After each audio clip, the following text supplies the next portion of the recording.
Hola a todos, buenos días y buenas tardes desde Madrid, pero abierto a toda Latinoamérica.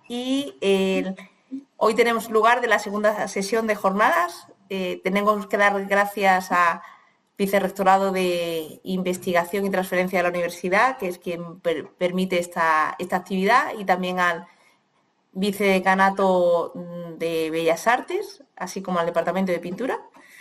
Y sin más, yo solo le doy la palabra a los moderadores, que es Fernando Alonso y José Gregorio Ramírez, y espero que sea de interés, que estoy segura que hoy va a ser unas jornadas, pues, como las demás, pues con mucha información que aprender. Os dejo la palabra, Fernando. Muy bien, pues bueno, casi como ya has hecho tú la introducción que pensaba hacer yo muy rápidamente, únicamente recordar, bueno, tanto al conferenciante que dispone de media hora, Edgardo, y bueno, las dos ponencias posteriores tendrán 15 minutos. Vamos a tratar, como hemos dicho, de ser bastante puntuales, intentar cumplir con esos tiempos. Y bueno, presentar a nuestro conferenciante, que es Edgardo García, que es ingeniero electrónico especializado en tecnología editorial, digital, print y media y color management, y actualmente es director de sistemas y tecnología del Grupo Atlantia. Ha sido docente durante más de 20 años en la Fundación Gutenberg, en Argentina, y en las asignaturas de gestión del color y procesos gráficos digitales. Es conferencista y consultor privado en prensa digital, procesamiento de imágenes y color management. Y es autor, lo comentábamos antes en el previo de las jornadas, fuera ya de línea, de un blog que la verdad que está muy bien y es muy útil para todos aquellos que sois interesados en el color, que yo creo que aquí somos la mayoría, que es rgbcmik.com.ar, que trata sobre pues diversos temas relacionados todos con el color digital. Así que, Edgardo, muchísimas gracias por participar, y cuando quieras, pues adelante. Perfecto, bueno, ahí estamos compartiendo. Antes de arrancar, simplemente una palabra de agradecimiento para la universidad y en especial para Blanca, que tuvo la diferencia de convocarme. Así que sin más trámites vamos a arrancar.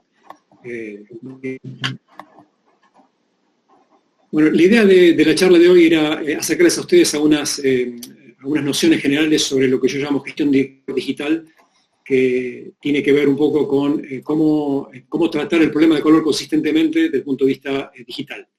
Para eso quiero simplemente, como el tema es muy extenso y además está decir que en media hora no podríamos abarcarlo, yo lo que quiero es hacer como si fuera una especie de esquema o mapa de cómo percibo yo la problemática en general, para saber qué cosas vamos a dar o por supuestas o como bases sobre la cual basarnos en el resto de la charla. Entonces yo por lo pronto el problema básico del color lo separo en contexto y en gestión, donde contexto se refiere a las condiciones en las cuales yo supongo que estoy operando y analizando, las que tengo que fijar como para poner un fundamento. Y por otro lado, también diferenciar en este contexto el aspecto complejo que la percepción de color tiene, diferenciar el color de apariencia, es decir, en la administración de color digital uno tiene que ser muy cuidadoso de no confundir, cuando uno tiene cierto aspecto, cierta experiencia de visualizar color, hasta dónde esa experiencia tiene que ver con el color puramente medido, como uno mediría un instrumento, del contexto general donde el cual uno está haciendo esa apreciación, que depende, como sabemos, de un montón de cosas, ya sea si la fuente es autoluminosa o si es un objeto reflejado, si es el tipo y características de la superficie donde la luz se refleja, el contexto, la situación de la persona, etcétera. Todo eso hace la experiencia de color que llamamos apariencia. Entonces, para poder llevar esto a la gestión de color, muchas de esas cosas tienen que estar muy estrictamente controladas para que esa cantidad enorme de variables no incidan todas en la gestión, porque si no sería algo mucho más difícil de elaborar. Y por otro lado, lo que tenemos dentro de la gestión es, lo que sí vamos a tratar más profundamente es lo que llamo comunicación y control, es decir, cómo hago yo para controlar y comunicar entre distintas etapas de un proceso la información que se refiere al color. A eso divido momentáneamente contexto en dos aspectos, que es lo que sabemos cómo funciona a nivel ser humano la percepción del color, que es los aspectos físicos, los aspectos fisiológicos. En los físicos me voy a referir específicamente al fenómeno de color cuando se produce por emisión y reflexión difusa, O sea, estamos excluyendo puntualmente haces de luz monocromáticos, reflexión especular, etcétera, que no quedarían fuera del tema de color, pero en gestión digital de color se trata de que esto esté acotado a este tipo de fenómenos más fácil de tratar, que son emisión y reflexión difusa. Y desde el punto de vista fisiológico, no olvidar de que para poder hablar de color tenemos que hablar de un modelo con el cual vamos a suponer que todo el observador o cualquier observador promedio cumple, y eso es lo que se llama el observador estándar. De manera que también tenemos que controlar el entorno en el cual esas apreciaciones de color van a tener lugar. Y por último, dentro de lo que es físico, nos limitamos a todos los sistemas de producción de color artificiales hechos por el hombre, que se basan generalmente en la síntesis aditiva o la sustractiva. La síntesis aditiva, como sabemos, pasa por utilizar 3 haces binarios, habitualmente rojo, verde y azul, típico de cualquier fuente, de cualquier imagen producida en una pantalla de cualquier tipo, computadora, tablet, móvil, etc.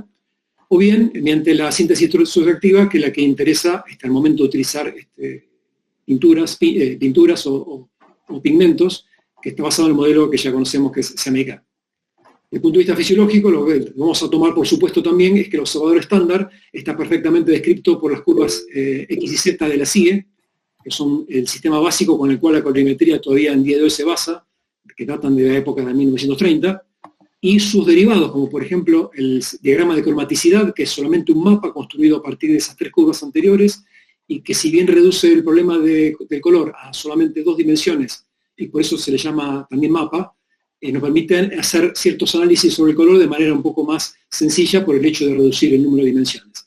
Eso como, para no estar de mal recordar que ese diagrama de cromaticidad que vemos ahí a la derecha es un mapa que representa, sacando el brillo, todos los colores que el ser humano es capaz de ver. Entonces, cuando uno tiene que hacer comparaciones entre distintos dispositivos, es un mecanismo bastante útil para hacer ese tipo de comparaciones.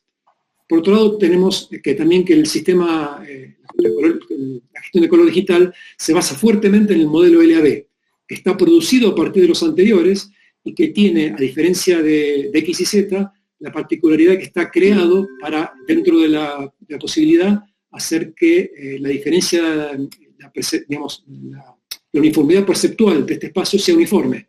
Con esto quiero decir que 2 colores ubicados a cierta distancia uno de otro representarían objetivamente para un observador la misma diferencia de color que cualquier otro par de colores en cualquier otra parte. Eso se ha cumplido en parte, no es perfecto, por eso hay fórmulas para calcular la diferencia de color que son más complejas que simplemente medir la distancia en este punto, y de hecho dan origen a otras métricas, para lo cual justamente el software que yo desarrollé tiene más utilidad, porque como esas fórmulas son complejas, entonces no es tan sencillo como simplemente escribir una simple fórmula en Excel.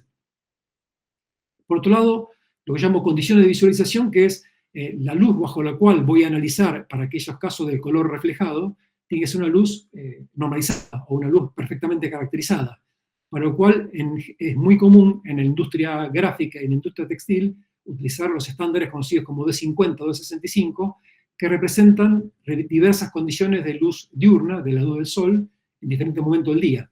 D50 habitualmente se refiere a la luz del sol aproximadamente a la mañana, al amanecer, mientras que D65 corresponde a la luz del sol al mediodía. El 50 y 65 son indicaciones indirectas a la temperatura de color asociada a cada color, 5000 y 6500 Kelvin en cada caso. Eso que acabo de mencionar es lo que yo tomo como referencia, como base. Entonces lo que queremos comentar acá es, desde el punto de vista de gestión, que es el tema de la charla, que va a estar dividida a su vez en 2 partes, dispositivos y datos. Dispositivos es cualquier aparato que sea capaz de producir color, de los que tenemos en nuestra mano. Esto puede ir tanto desde una pantalla hasta un sistema de impresión complejo, o los datos, que se refieren a cómo voy a codificar esa información en números, lo que habitualmente vemos en Photoshop cuando analizamos los píxeles de una imagen, por ejemplo.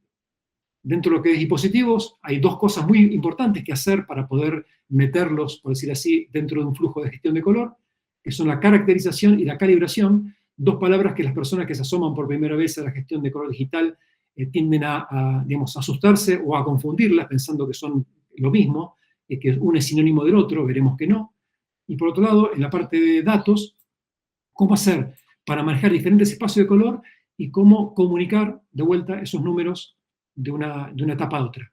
Por lo tanto, este es el mapa que vamos a guiar en el resto de la charla y lo que quiero de una manera, digamos, precisar un poco más.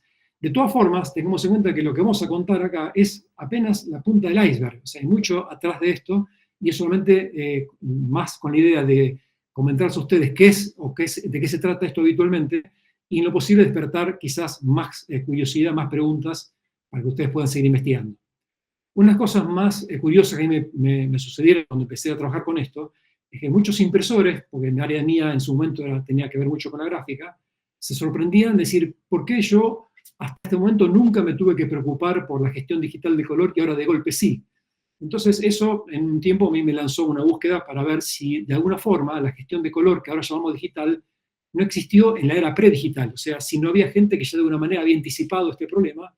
La referencia más antigua que encontré es de una serie de libros que se encontraron no hace mucho tiempo, en realidad perdidos en una biblioteca, creo que en Francia, si mal no recuerdo, de un pintor holandés, cuyo nombre aparece solamente así como A. Bugert, no se sabe de la A de qué significa, que se encontró un libro donde esta persona se había tomado el trabajo de generar, utilizando distintas cantidades de témperas, los colores que se obtenían mezclando en cantidades precisas cada una de esas tinturas.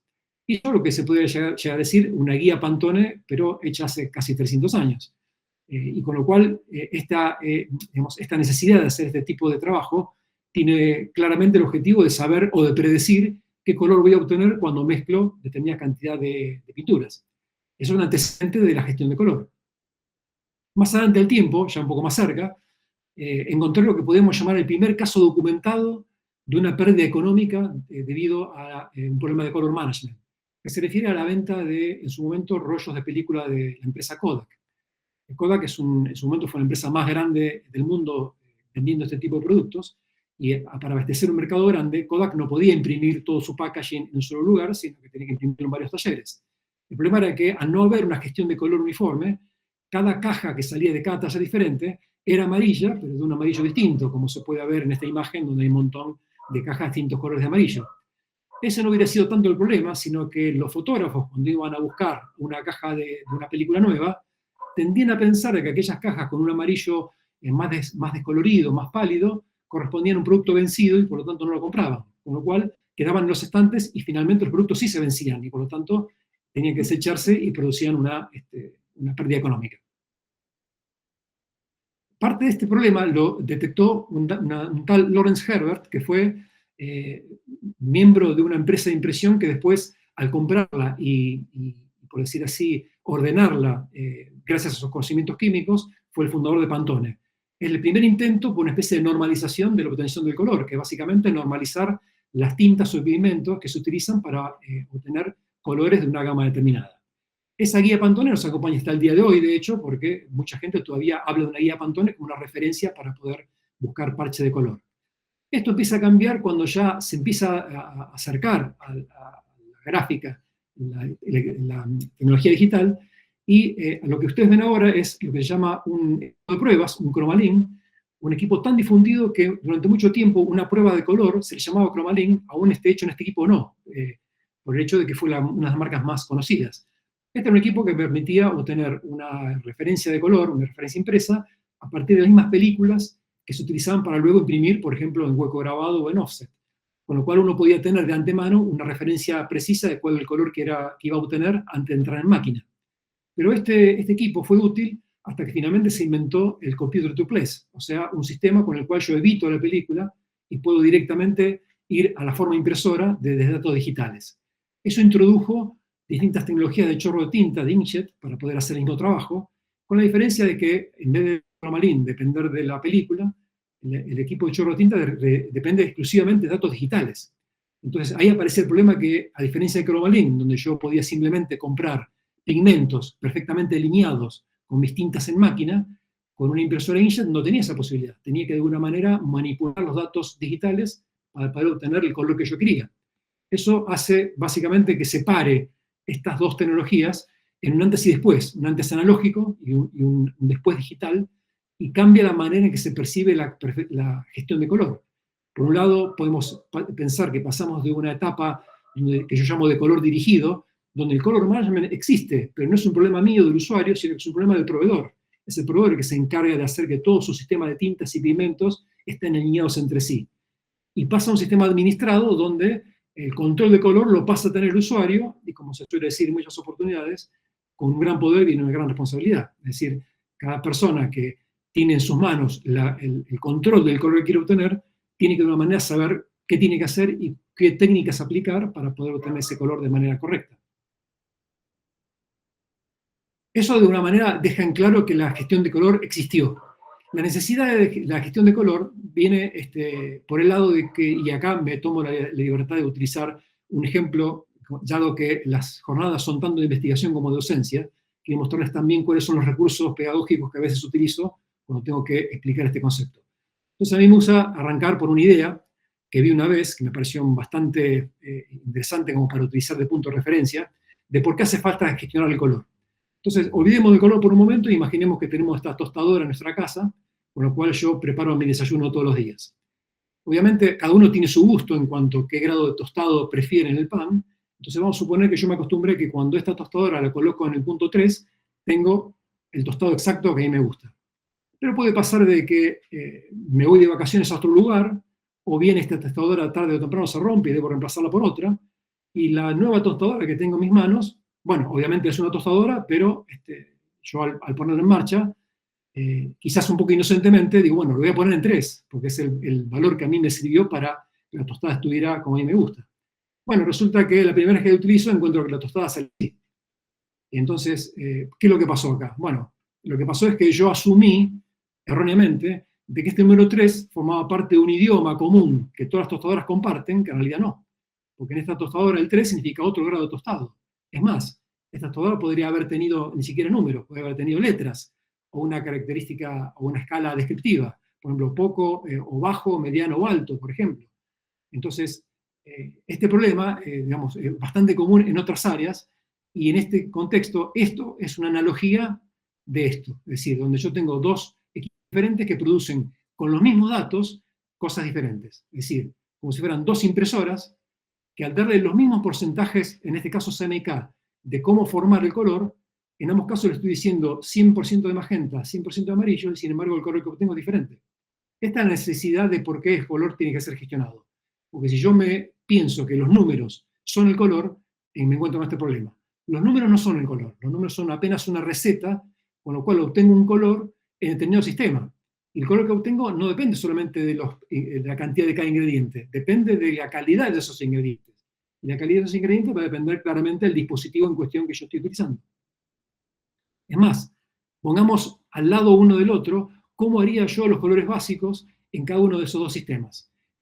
Usted está viendo acá lo que naturalmente sería 100% de cian, de magenta, de amarillo y las 3 bicromías. Si bien la pantalla no es demasiado fiel al momento de mostrar esto, pueden darse cuenta que los colores son distintos, o sea, no son idénticos, sino está queriendo controlar esto de manera muy precisa. Y por lo tanto, imaginemos que tenemos otra impresora que queremos tomar como referencia. Esta impresora a su vez tiene su propio sistema, pero vamos a suponer que la impresora en que yo estoy acostumbrado es como si fuera mi tostadora de siempre. Y ahora tengo el problema de cómo hacer para reproducir este color en cualquiera de los otros dos. Yo ya sé en este punto que no puedo utilizar los mismos números, porque me van a dar los colores diferentes. Es más, si yo tuviera que hacer el trabajo de averiguar cuáles son las coordenadas de números que necesitan cada uno de los sistemas para producir el mismo color, esos son los que ustedes ven arriba y abajo. No hay manera de darme cuenta, por ejemplo, que si yo quería reproducir este color rojo que tengo acá, que antes producía utilizando 100 y 100 de magenta y amarillo, resulta que para este equipo se produce utilizando un poquito de cian. No había manera de predecir eso, y sin embargo, debido a la naturaleza química de las tintas y su diferencia, hace de que para obtener exactamente este tono no pueda usar solamente magenta y amarillo en otras proporciones, deba, entre comillas, contaminar con cian en ese caso. Lo mismo en el equipo de abajo, o sea, cada uno tiene su receta para formar ese color. La gestión de color tiene por objeto averiguar de qué manera sistemática yo puedo obtener esos números sin tener que adivinar, digamos, sin tener que hacer un ensayo de error. Entonces quedémonos con este rojo de referencia e imaginemos momentáneamente que yo tengo este rojo del lado izquierdo, que es el que yo sé cómo obtener, y necesito averiguar cómo obtenerlo en los otros equipos. Eso significa que tiene que haber una transformación, o sea, tiene que haber una operación matemática que cambie los números de origen a los números de destino. Por lo tanto, para pasar del equipo de la izquierda al equipo de la derecha arriba, tengo una transformación. Para el siguiente equipo tengo otra transformación. Con lo cual ya tengo que tener 2 transformaciones diferentes. Y si esto lo complico un poco más y tengo un color obtenido, por ejemplo, con una cámara digital, para poder hacer lo mismo también agrego 2 transformaciones más. Vamos a suponer que tengo un tercer equipo de salida, un monitor, por ejemplo, donde quiero reproducir este tono. Y tengo otras 2 transformaciones más. Esto que vemos acá es lo que vamos a llamar el problema central de la gestión de color, que es que tengo un montón de orígenes diferentes de color, n orígenes distintos, una cantidad diferente de destinos, m destinos distintos, y por lo tanto la complejidad de este problema, que está, por decirlo así, indicado por la cantidad de transformaciones que tengo que hacer, es n por m. Es decir, hay tantas transformaciones como una multiplicación de ambas cantidades. Eso hace que cuando el número de orígenes de color, o destinos de color, aumenta rápidamente, este número aumenta de manera muy rápida. La solución que propone la gestión de color para esto es lo que podemos llamar un sistema. Yo acá me gusta utilizar el símbolo de una telefonista como si fuera una persona que tiene que interconectar mundos distintos, y de hecho la analogía se sostiene en un punto, vamos a ver cómo, que es decir, dame a mí, el sistema dice, dame a mí el color que vos querés obtener y yo me encargo de averiguar cuál es el número que le corresponde a tu destino. Es decir, si cada uno de los elementos que está a la derecha y a la izquierda fueran teléfonos, yo podría conectarlos unos con otros, tendiendo pares de cable de cada otro, o bien puedo poner un sistema central en el medio, lo que sería una central telefónica, a los cuales todos los aparatos están conectados y es la que se encarga de hacer un switch entre otro para hacer esa comunicación. Entonces, el procedimiento de la gestión de color funciona de una manera así, o sea, mediante un mecanismo que se encarga de arbitrar esas transformaciones. La complejidad de este sistema es apenas la suma de los dispositivos, por lo tanto es claramente menos complejo y es la solución que generalmente se adopta. Entonces, ¿cómo será el procedimiento? Para que esto funcione tenemos que suponer, después vamos a ver prácticamente cómo se resuelve, pero desde el punto de vista práctico tenemos que suponer de que cada dispositivo tiene una tabla asociada que dice qué color voy a obtener con cada combinación digital de los valores de entrada. Entonces imaginemos que alguien se tomó el trabajo de imprimir cada combinación de cian, magenta, amarillo y negro de todos los colores posibles y que los ha medido mediante un instrumento y por lo tanto tengo los valores LAB de cada uno de ellos. Esta tabla sería enorme.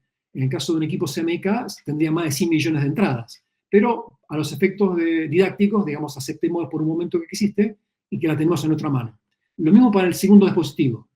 Una tabla análoga, simplemente que los valores van a ser diferentes porque, como ya sabemos, los colores que produce este equipo a igualdad de valores digitales es otro. Entonces, lo único que vamos a hacer es darle estas 2 tablas a mi sistema. Entonces, el sistema procede de la siguiente manera. Tengo un color que quiero obtener y yo le comunico al sistema que mi color está definido por 100 de magenta, 100 de amarillo. El sistema le dice, bueno, en realidad no me interesa que vos lo formes con 100 de magenta y 100 de amarillo. Quiero saber exactamente qué color se obtiene con esas cantidades. Por lo tanto, busco en la tabla, encuentro ese color, y a la derecha en la tabla en LAB me dice, por ejemplo, cuál es el color desde el punto de vista colorimétrico que puedo obtener. Bien, con ese color ya obtenido, ya identificado, voy a la tabla del dispositivo al que quiero enviar ese color, y vamos a suponer que yo busco más adelante, más abajo de la tabla, y encuentro esa combinación LAB que me interesa, que representa el color que quiero. Si esta tabla está perfectamente bien hecha, entonces la primera columna va a tener los valores CMYK necesarios para producirlo. Esto equivale prácticamente a como si yo la tabla la usara al revés, entrara por LAB y saliera por CMYK, y que de alguna manera las empato una con otra, igualando las columnas centrales, o sea, igualando LAB de un lado con LAB del otro. Si yo tengo estas 2 tablas así unidas, entonces los extremos me dicen qué conversión CMYK tengo que hacer para preservar el color. Es decir, que en definitiva, el sistema lee el valor de la tabla y lo envía al sistema final, donde si estas 2 tablas están perfectamente elaboradas, tengo que tener una correspondencia de color perfecta.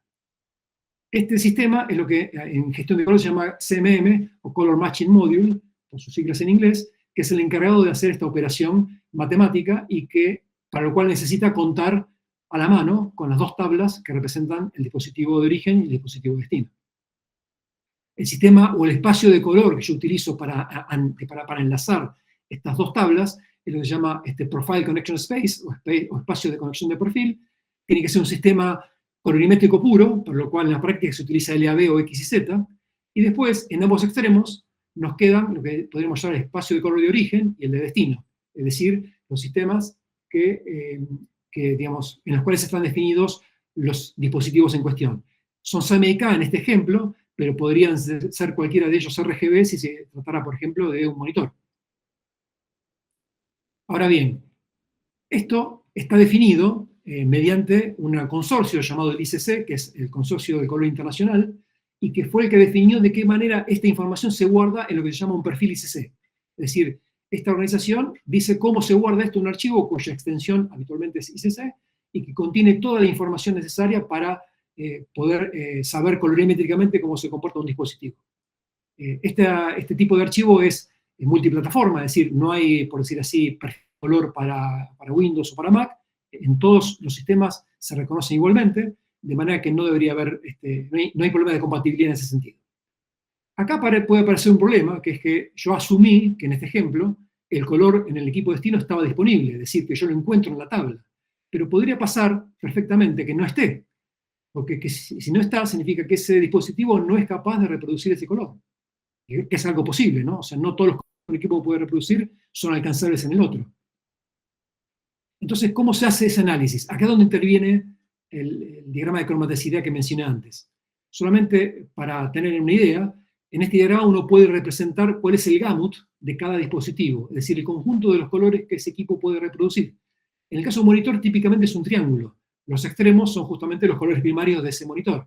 En el caso de equipos de impresión, el gamut es una curva un poco más compleja, no es tan uniforme, y acá les muestro una coincidencia una superposición entre las curvas de esos tres dispositivos.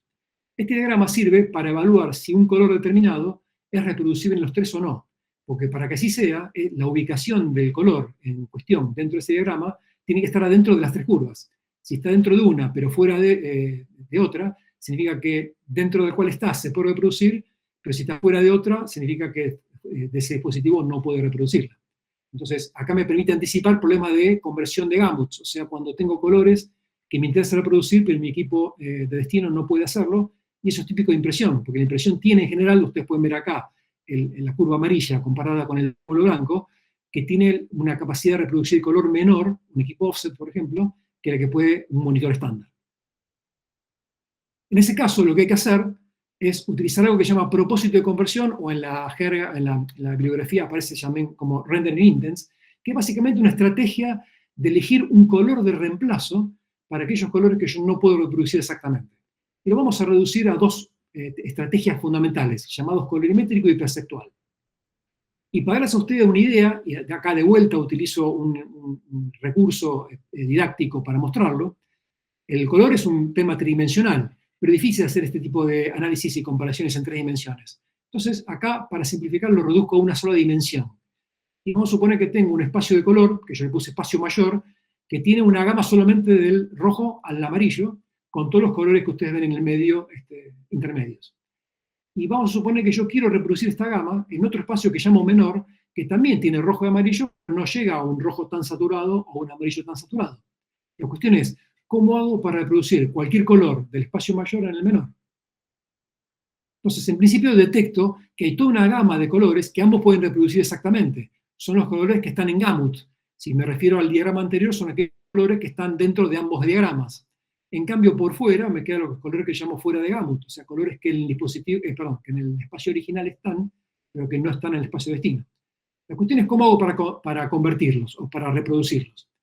Una estrategia es decir, ok, como los que están, ya están, y se pueden reproducir, los reproduzco directamente sin inconvenientes. Pero aquellos que no están, los convierto al color colorimétricamente más cercano posible, para darlos como sustituto. Si utilizo esta estrategia, estoy hablando de un propósito colorimétrico, porque justamente lo que hago es preservar la colorimetría del color lo mejor que puedo. Cuando es exacta, la reproduzco tal cual. Cuando no lo es, le doy la más aproximada posible, es decir, la que más cerca está dentro de las posibilidades que el espacio destino me permite. Sin embargo, esto tiene un gran inconveniente, y ustedes imaginen si yo aplicara esta estrategia en una imagen fotográfica de alta calidad, donde, por ejemplo, tengo un degradé de un atardecer, donde tengo una cantidad muy grande de tonos rojos y amarillos. Si yo utilizo esta estrategia, es muy posible que muchos tonos rojos o naranjas originales en la imagen, al no poder ser reproducidos exactamente, se convierten todos en un tono único. Con lo cual, lo que antes era un degradé, un gradiente de color, se convierte en un parche de color sólido. Entonces, mal está quejarse con un fotógrafo que protesta por haber reproducido así su imagen, si yo le digo que era el color colorimétricamente más cercano. Él me va a decir, bueno, será así, pero desde el punto de vista de la calidad de la imagen perdió un montón. Entonces, para eso, hay otra estrategia que consiste en hacer un mapeo de manera que todos los colores estén ubicados de manera que siempre se mantengan diferentes.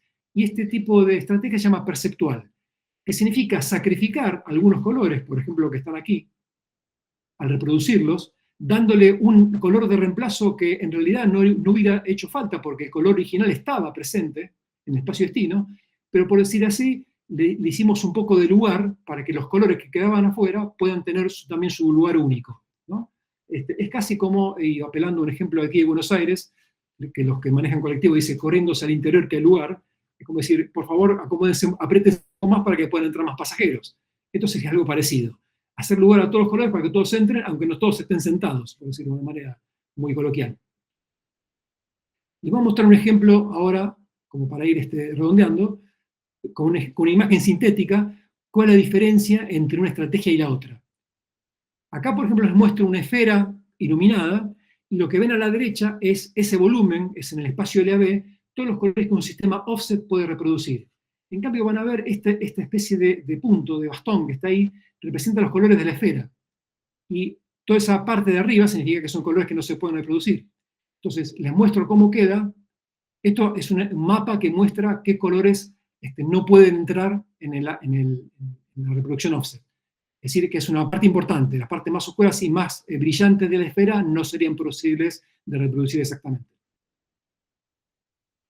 Acá tengo los dos casos, ¿no? A la izquierda tengo el colorimétrico, que sería el técnicamente más cercano posible, pero que si ustedes aprecian van a ver que en la parte más iluminada hay como se ha formado un parche, justamente el efecto que yo mencionaba antes, y por otro lado en la parte más oscura, la incapacidad del sistema offset de reproducir tonos oscuros hace que la sombra de la esfera se haya fundido con el fondo, de manera que yo no puedo percibir acá el contorno de la esfera. En cambio, en la perceptual, sacrifiqué la saturación del color, pero ahora tengo una mejor reproducción en la zona más iluminada de la esfera y tengo el contorno perfectamente bien definido en la periferia y queda perfectamente separada del fondo. Un ejemplo adicional con una imagen real, no una imagen sintética, tengo por ejemplo la parte posterior de este vehículo. Entonces fíjense, cuando lo reproduzco de manera colorimétrica y de manera perceptual. A la izquierda la colorimétrica tiene un naranja mucho más similar, más parecido a la imagen original, sin embargo he perdido detalle, relieve, en la forma de la superficie del vehículo, e inclusive la sombra por debajo del vehículo se ha empastado junto con el piso, con el pavimento.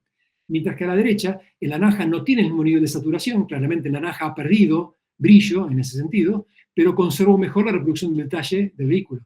De manera que cuando uno tiene que reproducir color en un sistema que no tiene todos los colores que necesito, algo debo sacrificar. Estas dos estrategias me dicen qué es lo que estoy dispuesto a sacrificar, si gradación de color o precisión colorimétrica.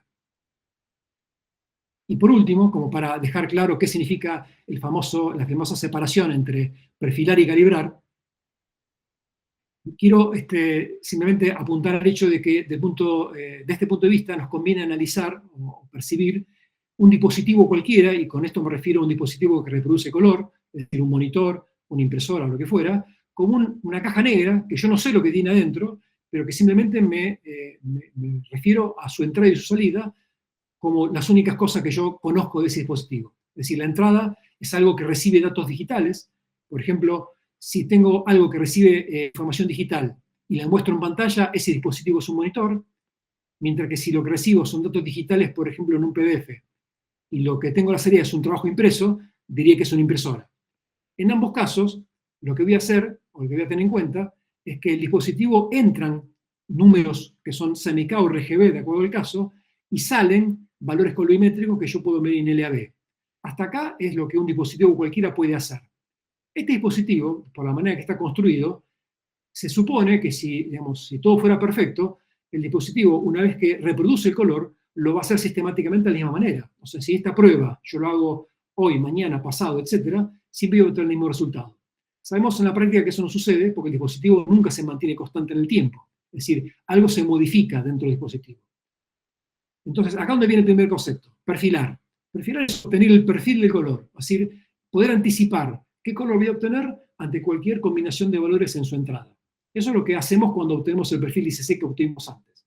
Sin embargo, este perfil va a ser útil en la medida que el dispositivo así perfilado no cambie en el tiempo, y sabemos que eso no es posible. Entonces, para analizar un poco mejor y anticiparnos esos cambios, vamos a considerar que el equipo, aunque no sepa lo que tenga dentro, siempre está, por decir así, formado por dos tipos de elementos. Unos elementos que voy a llamar partes fijas son aquellos que o bien no cambian o no cambian en un periodo prolongado de tiempo.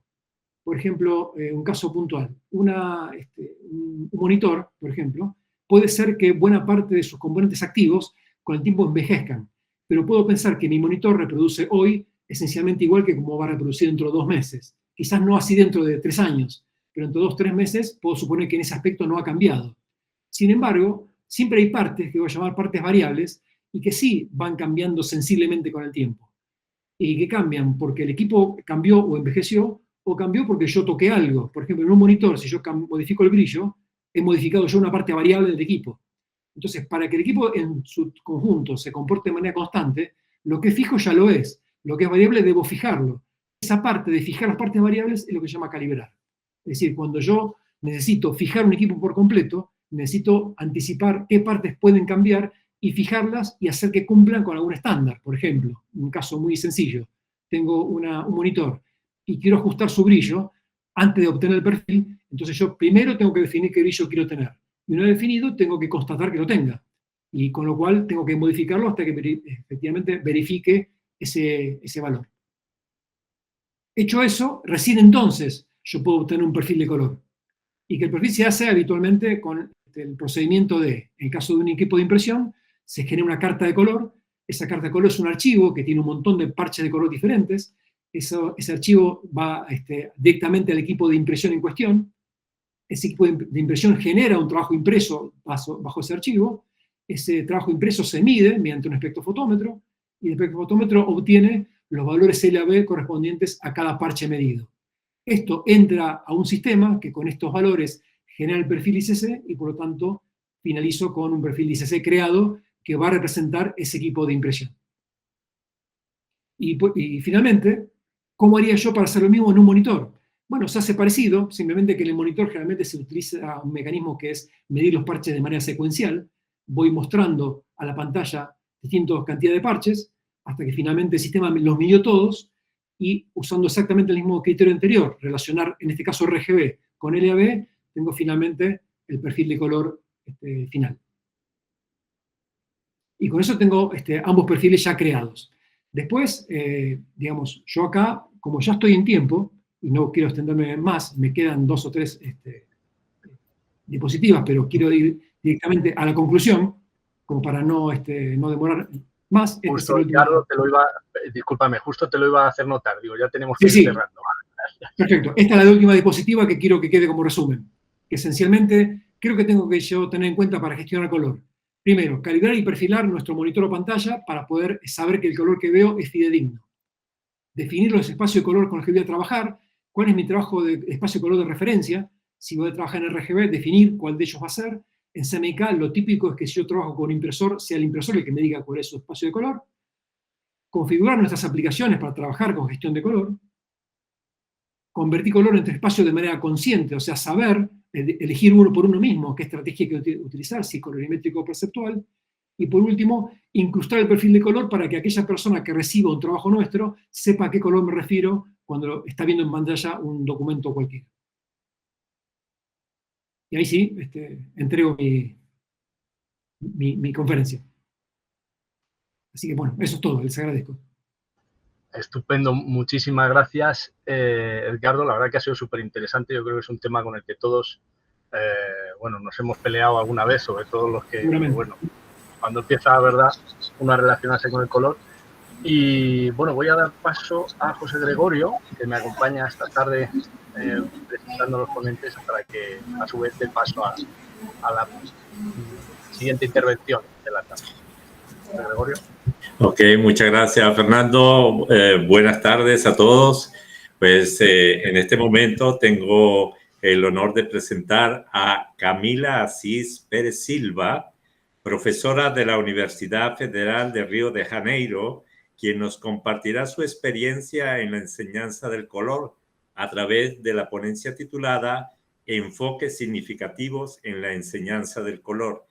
Este proyecto se llevó a cabo en las naves de conocimiento de Río de Janeiro con el objetivo de democratizar el acceso al conocimiento en un público diverso. El curso usó una metodología interactiva basada en el aprendizaje significativo, permitiendo a los participantes experimentar el color de manera práctica y sensorial. Pues les dejo con Camila Assis Pérez Silva. Bienvenida. Muchas gracias. Buenas tardes a todos. Déjenme un rato. Sí. Entonces, esta presentación sobre a experiência da extensão universitária. Eu pongo acá um mapa de Brasil e Madrid, aproximando nós outros. Eu sou professor de desenho industrial da Escola de Belas Artes, da Universidade Federal do Rio de Janeiro.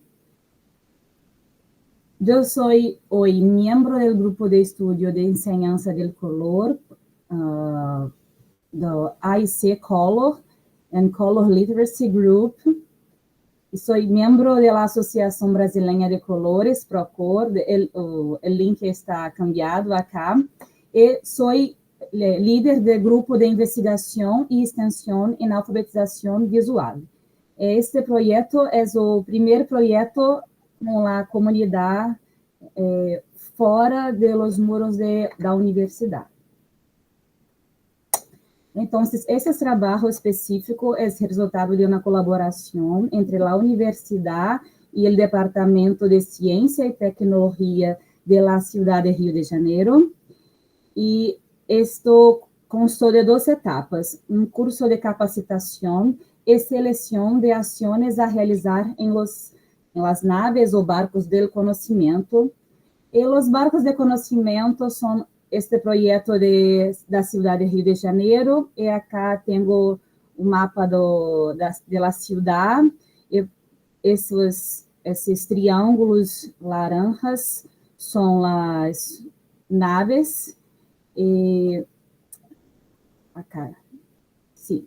E na nave do conhecimento que eu ensinei esse projeto, cercano da universidade. Acá tenho a Universidade Federal de Rio de Janeiro, Ilha do Fundão, e nesta parte tenho a nave do Engenhão, ubicada em norte da cidade, a uns 13 quilômetros da Escola de Belas Artes. O curso denominado Fundamentos Básicos do Color, com uma duração de 20 horas distribuídas em 6 sessões, se ofereceu de forma gratuita à comunidade para maiores de 14 anos. O enfoque partiu da introdução à teoria do color e avançou hacia a aplicação prática em projetos, destacando o papel do color em la vida cotidiana. A metodologia adotada seguiu o conceito de aprendizagem significativo de David Oswell, integrando atividades lúdicas e elementos do dia a dia para facilitar a compreensão e o compromisso dos estudantes com diversos orígenes. O equipo formado por um professor e 3 monitores, estudantes de desenho industrial. O foco desta apresentação é o primeiro dia de classes, considerado crucial para a construção da relação docente-aluno, especialmente em contextos onde a deserção é um desafio, como em las naves de conhecimento. É um curso gratuito, então é muito comum os estudantes desistir, em português, desistir do curso. El primer día fue fundamental para involucrar a los estudiantes y presentar las metodologías del curso. Para ellos hicimos una presentación muy extendida, hablando además de nuestra formación académica, un poco de nuestros intereses y aficiones. En primer día yo estaba vestindo una camisa magenta, mis estudiantes amarillo, ciano y preto como el CEMIC. El curso todos 10 días. El primer día, el temático 1 fue experimentar y percibir colores. Papel de los colores en la vida cotidiana, discutir sobre color, historia y relaciones socioculturales. La dinámica consistió en colores y olores, colores y sabores, colores y sonidos, colores y marcas.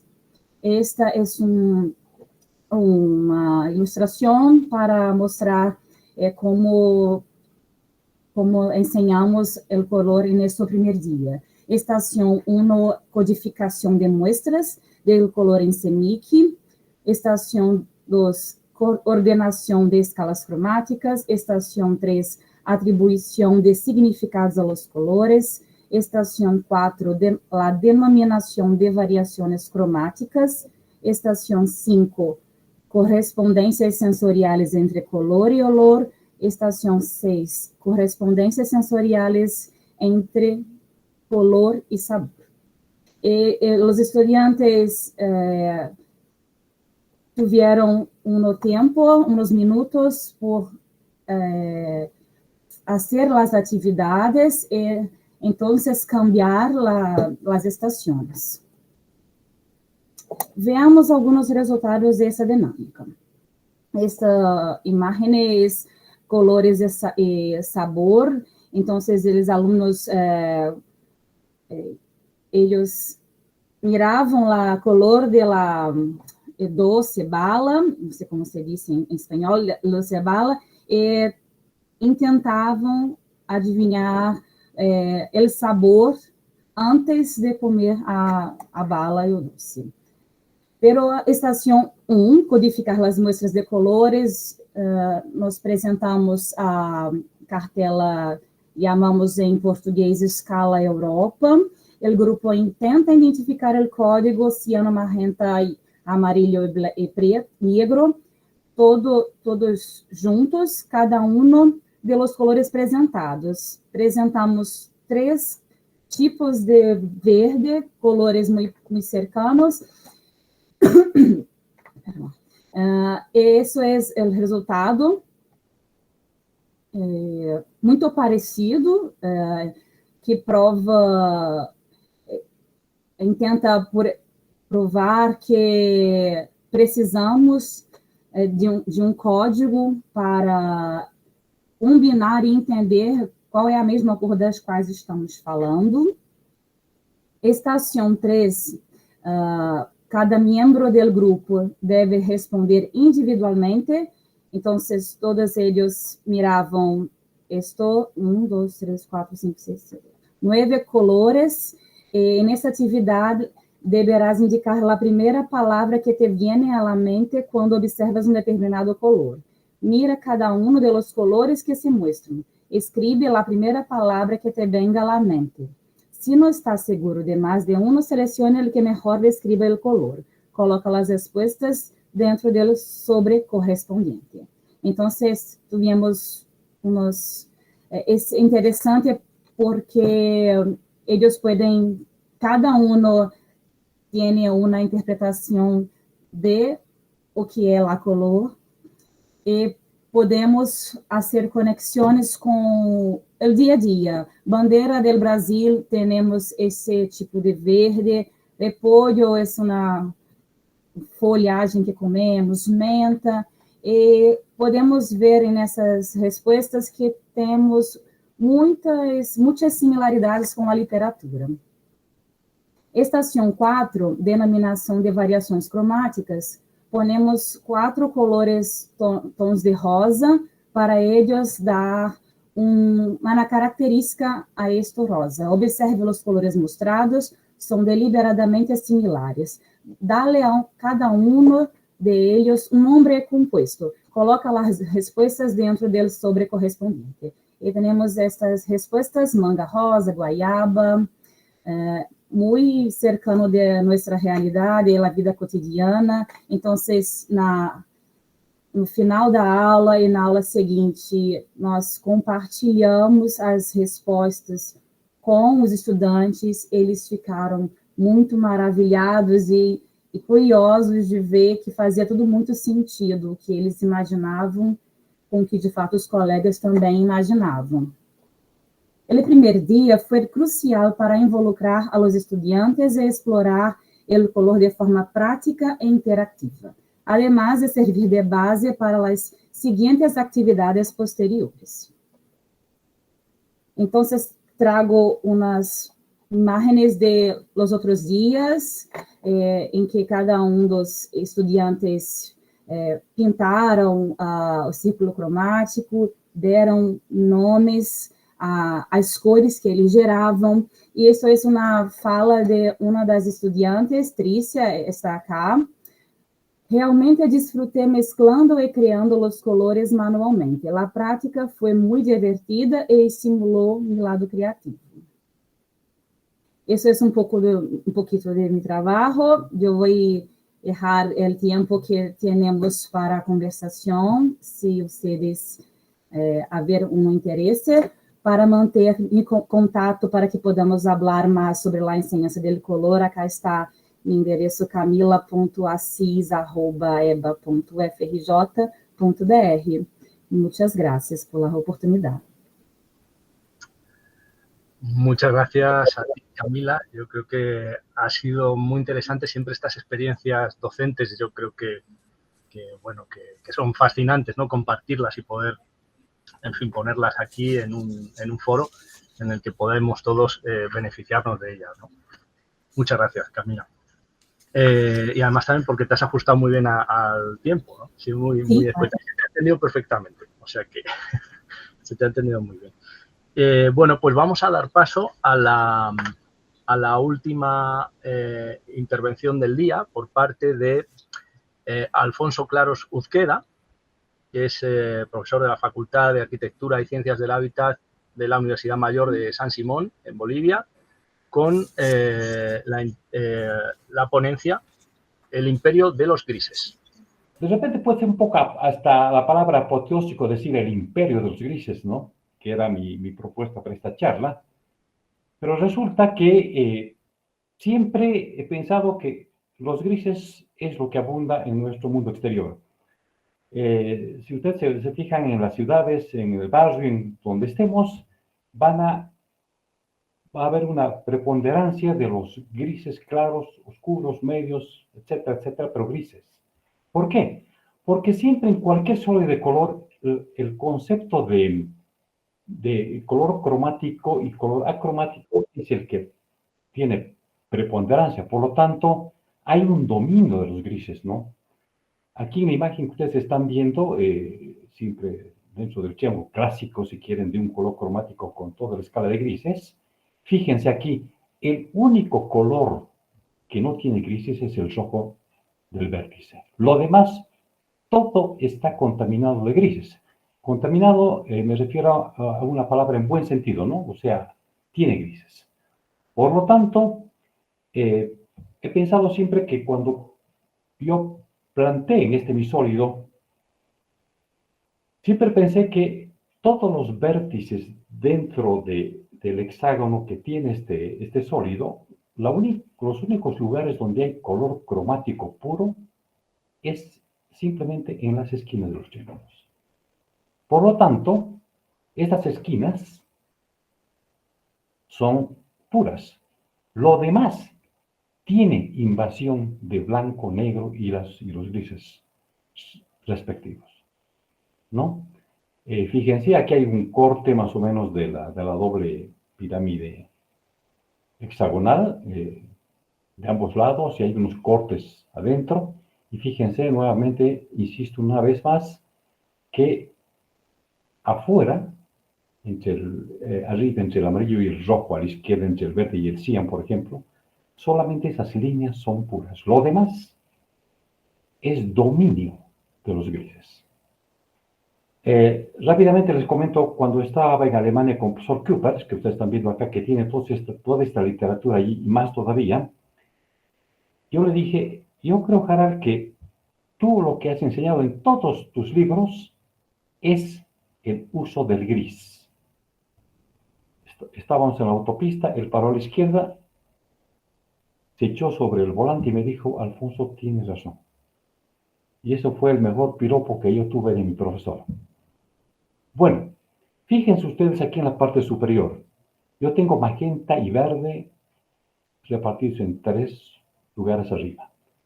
Pero si a estos colores yo lo aumento abajo, gris claro, gris medio y gris oscuro, fíjense cómo cambia notablemente.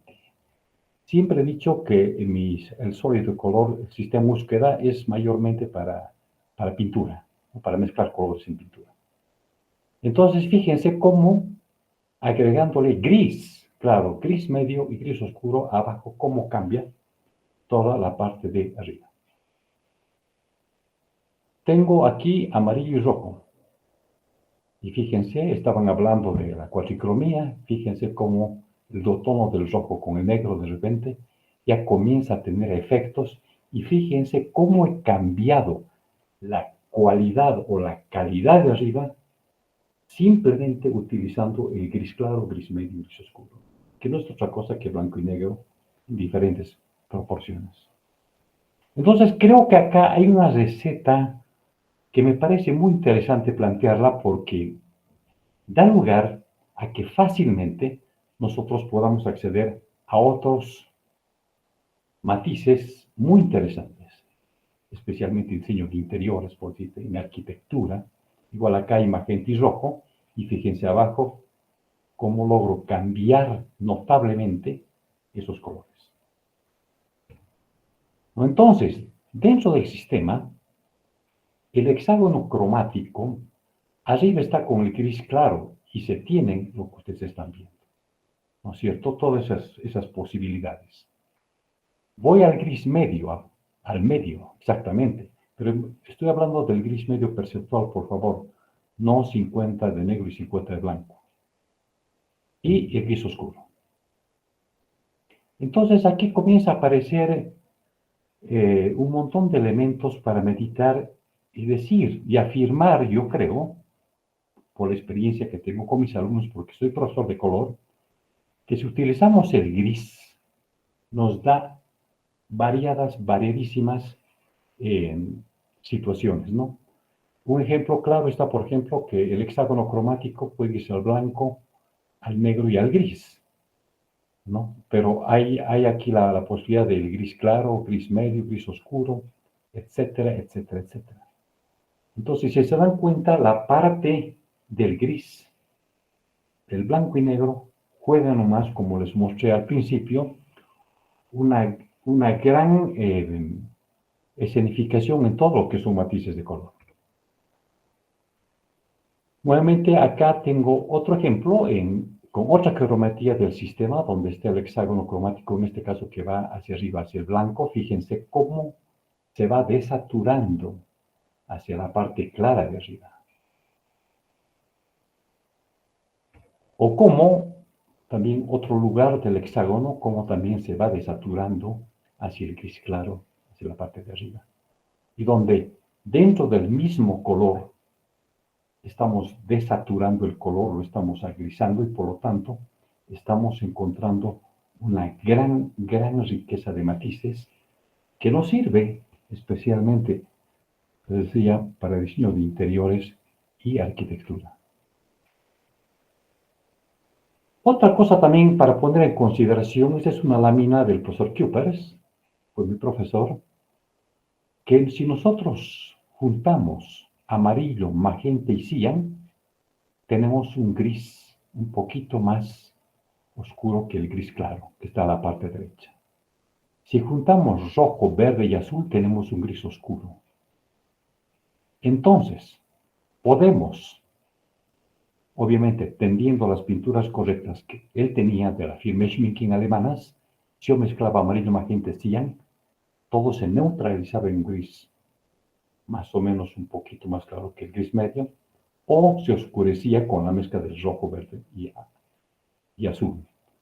A la izquierda está mezclado de blanco hacia negro, solamente con blanco y negro, pero a la derecha está mezclado con los colores cromáticos y acromáticos. Entonces, fíjense, ahí también se puede notar que dentro del mismo sólido del color, todos los colores opuestos siempre se neutralizan, por lo tanto se dan a gris.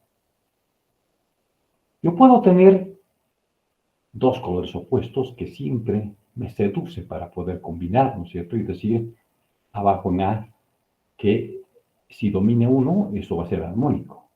Pero si al margen de esas proporciones yo lo voy aumentando gris a esos dos colores, fíjense cómo a la derecha de alguna forma está dominando el gris. Hay la proporción y bueno, puedo llegar a matices muy afortunados, no solamente para la arquitectura, para la moda, para donde se utilice el color, ¿no? Y donde se pretenda usar un poco la armonía del color. Acá tenemos los 8 colores elementales en la parte superior y donde blanco y negro se muestran hacia un gris medio perceptivo. Nuevamente tengo los 6 colores cromáticos que lo he mezclado con este gris medio y fíjense en la parte inferior cómo todo ha cambiado y tengo unos matices que no sé ni de dónde ha salido, pero que fácilmente, además, tengo la receta para sacar esos matices. Cosa que en obra, los arquitectos, diseñadores de interiores están buscando matices. ¿Cómo saco este matiz? ¿Cómo mezclo parte de esos matices? Y fácilmente, lo único que se choca es mezclar con gris. El tema de los colores fondo y forma del profesor Albers, ¿no? Donde habían 3 colores, pero en el fondo, habían 2 colores, fondos invertidos y en el fondo eran 3. Fíjense, el mismo ejemplo aquí lo he mezclado con gris claro. Tengo 2 colores opuestos que combinan, pero en el fondo el dominante es el gris. Fíjense cómo el gris juega un papel que me sirve para armonizar colores. Y puedo sacar, obviamente, hay un esquema a la izquierda y otro a la derecha, donde puedo mezclar justamente colores donde el preponderante sea el gris. Y puedo encontrar también colores con sus opuestos, etcétera, etcétera, en diferentes proporciones. Este es uno de los tantos ejemplos que puede tener. Ahora, yo tengo aquí 2 triángulos pequeños, obviamente, además con pocos pasos, de un cian y de un rojo-naranja, que son 2 opuestos, el más helado y el más caliente, si quieren, a la derecha. Y tengo esas mezclas que ustedes están viendo. Si solamente tengo los colores de las mezclas de los 2 opuestos, comienzan a aparecer estos matices que ustedes ven, que parecería que no tiene nada que ver con el de la derecha y de la izquierda. Pero, si yo saco esos matices aparte, ustedes lo pueden ver en esos cuadraditos, tengo otras posibilidades de matices, justamente pensando en unir 2 opuestos que al mezclarse se neutralizan y sacan esos opuestos, o comienzan a neutralizarse. Y aquí yo les voy mostrando el hexágono, más o menos que, bueno, es un poco el símbolo de mi sistema, donde todos los colores se van aclarando al gris medio a la derecha. Fíjense todos los cambios que hay. No estoy haciendo nada más que mezclar con gris claro. Todo lo estoy mezclando con gris medio, plomo si se quiere. Fíjense todos los matices que comienzan a aparecer. Finalmente con un gris oscuro. Entonces, creo que en un sobre de color me animaría a decir que el 90% están formados por las mezclas de blanco-negro, por lo tanto, grises. Si yo tengo un ejemplo cualquiera, unas viviendas donde hay que pintar, sé que Philippe Lenclos, el colorista francés, aconseja irse por el gris primero, ¿no? Hacer una composición en grises y después traducirlo al color, ¿no es cierto? Entonces hay un paso también que el gris me está dando las pautas, inclusive espaciales, para poder pintar estos muros. Otro ejemplo, tengo aquí cualquier cosa entre cuadrados y círculos, de cualquier color. Y bueno, eso es cualquier cosa, pop, lo que ustedes quieran llamar. Pero si esto yo lo mezclo con un gris claro, tengo esto. La cosa cambia con un gris medio y un gris oscuro. Por lo tanto, tengo estos tres pasos que me cambió notablemente el tema de la izquierda. ¿Por qué?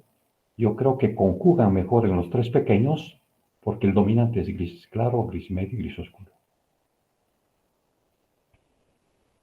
Y bueno, acá otra de las partes que, bueno, lo diré en otro momento, es que dentro del sistema búsqueda aparecen los triángulos cromáticos, pero también los acromáticos, donde dos colores contiguos están con el blanco al centro.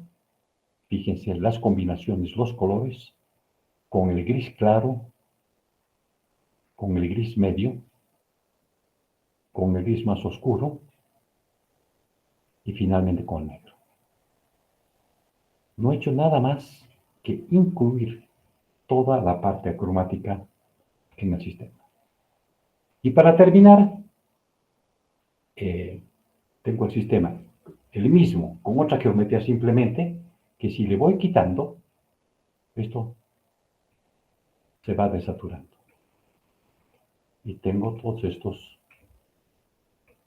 colores desaturados, obviamente. Bueno. Muchas gracias, Alfonso, por bueno, también ajustarte o tratar de ajustarte a los tiempos, ¿no? A mí me surgen, desde luego, no sé si a Gregorio también, muchas preguntas, pero quizá lo más interesante también es que bueno, que la gente, o sea, los que estamos aquí esta tarde, pero sobre todo que no formamos parte del comité y demás, los asistentes podáis también plantear las preguntas que queráis, ¿no? Yo sí que, como dice Blanca ahora, que leo, quiero daros las gracias a los tres porque han sido intervenciones, desde luego, apasionantes, ¿no? Yo he anotado por aquí muchas cosas, si veo que no... que nos animáis. No sé si, Gregorio, tú tienes alguna cuestión o damos paso a... Sí, vamos a dar paso a las preguntas. Por ahí había visto una que había levantado la mano, no sé, Varinia Joffre, algo así. No sé si, sobre todo cuando estaba en la primera conferencia de Edgardo, no sé si estará ahí en línea. Varinia. Sí, Varinia, no sé si estás en línea o quizá a lo mejor,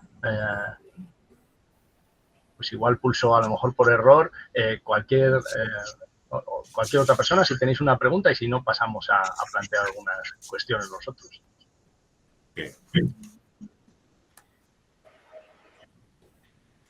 Yo tengo acá una pregunta para Edgardo.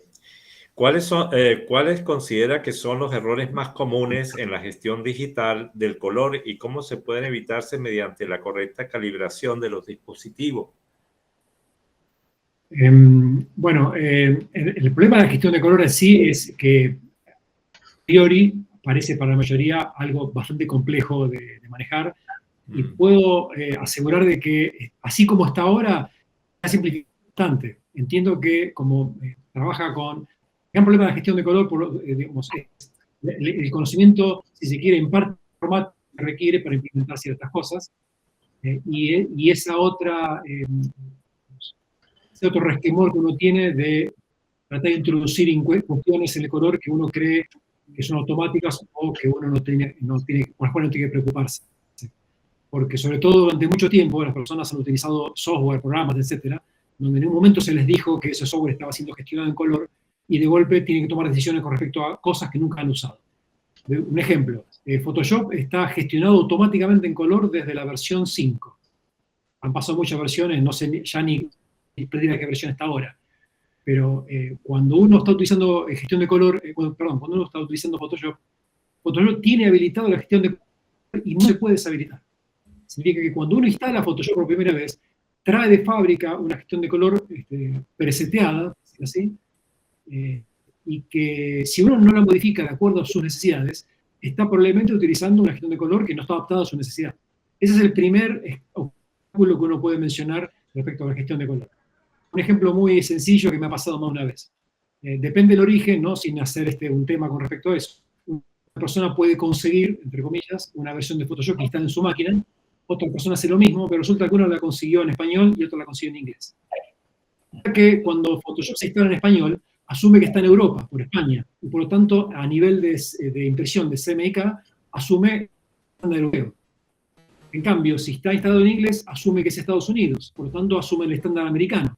Por lo tanto, si yo agarro un archivo en RGB, lo convierto en CMYK, en cada uno de esos dos Photoshop, aún siendo la misma versión, el resultado es diferente.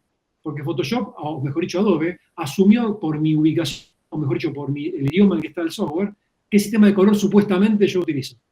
Y eso puede ser así o no. Es más, la mayor parte de las veces no lo es. Pero si uno no toca o no modifica esos ajustes, se encuentra con el inconveniente de que está haciendo conversiones a ciegas, sin tener en cuenta de que estoy convirtiendo quizás sistemas que no son los apropiados o los óptimos para mi flujo de trabajo. Así que no solamente uno no toma en cuenta eso, sino que a veces se queda tranquilo que Photoshop se encarga, pero está haciendo algo de manera automática que no corresponde la mayor parte de las veces a mi propia necesidad. Está muy bien. Muchas gracias, Ricardo. Al contrario. Gracias, Ricardo. Blanca planteaba una pregunta por aquí en texto. No sé si quieres tú, Blanca, directamente intervenir o la puedo transcribir yo. Bueno, decía directamente, preguntas muchas, Edgardo, con respecto a lo que indicabas de comunicar el color. La casuística es muy particular en cada caso, pero, por ejemplo, en la gestión digital del color en PDF para imprimir en CMYK, muchas veces los impresores prefieren que estén las imágenes en RGB porque no hay tanta traducción. ¿Por qué? Preguntaba ella. Ahí, no sé, en realidad tiendo a pensar que es lo contrario. Es decir, el impresor, por lo general, prefiere que las imágenes dentro del PDF estén en CMYK justamente para evitar que ser ellos los responsables de la conversión. Porque ahí es donde aparecen después discusiones con los clientes, cuando el color final impreso no corresponde con lo que el cliente esperaba. Entonces dice, pero como ustedes convirtieron el color, la culpa es de ustedes. Entonces el impresor dice, no, dámelo en cian, magenta, amarillo y negro, porque en ese caso, para mí la traducción es directa. En el archivo me estás indicando qué porcentaje de tinta crees para cada color. Eso le pasa el problema al editor o al creador de contenido, que muchas veces no tiene la formación suficiente para saber lo que está haciendo. Entonces, por desgracia, la gestión de color requiere no solamente conocimiento del impresor o de aquel que va a materializar el color, sino conocimiento, por decir así, aguas arriba, de los pasos previos que hacen la generación de material. Y ahí es donde, en mi experiencia hasta ahora, es donde más débil se encuentra actualmente la capacitación en gestión de color. Hoy un impresor es difícil que no lo sepa, quizás no lo aplique, pero lo debe saber porque si no, no podría estar en el negocio. Sin embargo, hoy hay muchos fotógrafos o diseñadores que todavía no se han metido en la gestión de color, a pesar de que, como dije antes, sus propios programas, al instalarse, ya lo están haciendo en nombre de ellos, sin saber exactamente qué es lo que hacen. Así que, en cuanto a la pregunta concreta, el impresor tiende a preferir que el archivo esté en CMYK, para que no ser ellos los responsables de gestionar o de realizar la conversión de color final a su sistema. Claro, sí, de hecho, ella añadía, dice, más o menos para el consumidor medio, es como que se recomienda no tocar nada, ¿no? Pero es cierto que a mí me venía, por ejemplo, a cuando has proyectado una de las diapositivas, me venía a la cabeza, pues claro, el tema también de la interpretación, ¿no? De todos esos medios. Si trabajamos con una fotografía digital, pues claro, seguramente un sensor no hace la misma interpretación de una escena que otro diferente, y al final la traducción a esos valores, trabajemos con el perfil que trabajemos y tal, son distintos. O sea que a mí me parece un tema complejísimo. No, bueno, vos utilizaste justamente la palabra traducción y viene a cuento porque uno de los recursos didácticos que uno utiliza para explicar esto es la traducción entre dos idiomas. Entonces yo espero que me escriban un discurso y yo lo voy a pronunciar en español. Aquel que me lo escriba, prefiero que me lo escriba en español. Si me lo escribe en inglés, voy a ser yo el responsable de traducirlo, y quizás haya frases en inglés que no pueden ser traducidas textualmente al español. Entonces, si alguien me lo da en inglés, por decirlo así, queda en mí la interpretación, la traducción, cosa de decirlo en castellano, no. Entonces, eso, si se quiere, es la analogía de por qué el taller prefiere que le manden, por decir así, los archivos en castellano, si castellano o español es CMYK, en vez de en inglés, que sería RGB. Sin embargo, en packaging, por ejemplo, que tiene un problema distinto, que generalmente implica imprimir una misma pieza gráfica en una variedad de salidas diferentes, distintas tecnologías. Por ejemplo, puedo hacer tanto una impresión para una revista de un aviso a todo color, o puedo hacer una impresión en flexografía para un envase, o puedo hacer inclusive una gigantografía para una publicidad en la calle. Y cada uno de los sistemas son distintos. En los talleres que saben trabajar con esto, prefieren un PDF en RGB con los perfiles perfectamente incrustados, porque ellos pueden hacer una gestión de color caso por caso para cada salida, sin que el cliente se tenga que preocupar por eso. Pero eso implica conocimiento y tomarse el tiempo, ¿no? Y estar equipados para eso. Muchas gracias, Carlos. Hay otra pregunta que se ha planteado aquí por el texto, Sí. por el chat, vamos a decir. CIELAB tiene una serie de imperfecciones conocidas. Actualmente los sistemas más avanzados de gestión del color están comenzando a utilizar espacios de color más eficientes desde el punto de vista colorimétrico, como JCAZBZ o OKLab. No sé a quién iba a decir la pregunta, entiendo que para ti, Edgardo, pero...